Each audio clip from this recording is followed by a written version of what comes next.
বগুড়ায় ব্লাড ক্যান্সারে আক্রান্ত ৫ বছর বয়সী শিশু সন্তান সাফায়েতকে নিয়ে মানবেতর জীবন যাপন করছে একটি পরিবার। মামুনুর রশিদ ও শারমিন দম্পতি তাদের একমাত্র সন্তানের চিকিৎসা করাতে গিয়ে চাকরি হারিয়েছেন। বিক্রি করতে হয়েছে সব সম্পদ। সন্তানের চিকিৎসায় এখন সমাজের বিত্তবানদের এগিয়ে আসার আহ্বান জানিয়েছে পরিবারটি। এস এম আবু সাইদের প্রতিবেদন, ছবি তুলেছেন মাসুদ বাবু।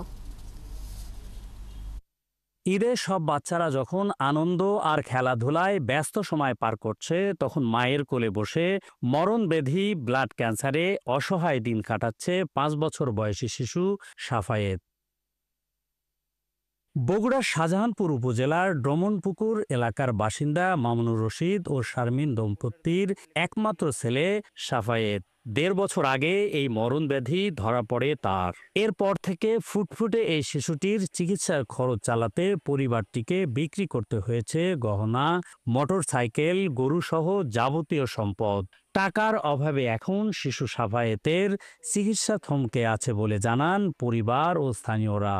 ছেলের বাপ মানে মামুনুর রশিদ আমার ছাত্র হয়, তো সেই হিসেবে খুবই মায়াও লাগে, দুঃখও লাগে যে একা পারলে তো একাই সাহায্য করার কথা, কিন্তু অত সামর্থ্য আমাদের নাই। অনেক টাকা পয়সা খরচ করছি, মায়ের গহনা টহনা সব বেচেই বাচ্চার জন্য দিয়ে দিয়েছে। এখন আর কোনো পথ নেই, আর আবার চাকরিও নেই, বেকার। আমার যতটুকু সামর্থ্য আমি সেতটুকু দিয়েছি, আমি আর পারতেছি না।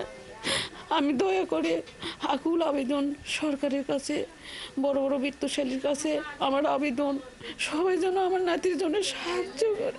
এদিকে সন্তানের অসুস্থতায় দিশেহারা হয়ে পড়েছে সাফায়েতের বাবা ও মা।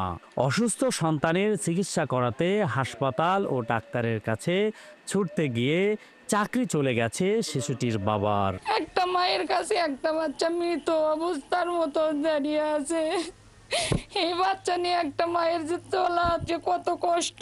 আপনাদের অনেকে টাকা পয়সা আছে, আমার মতন একটা অসহায় বাচ্চাকে বাবাকে সাহায্য করেন, যাতে আপনাদের সাহায্যের মাধ্যমে আমি আমার আল্লাহর রহমতে বাচ্চাটাকে ফেরত পাই। সবার সহযোগিতায় ছোট্ট সাফায়েত সুস্থ হয়ে অন্য শিশুদের মতো হাসি আনন্দে বেড়ে উঠবে, এমনটাই প্রত্যাশা স্বজনদের। S M Abu Saeed, ৭১, Bogura.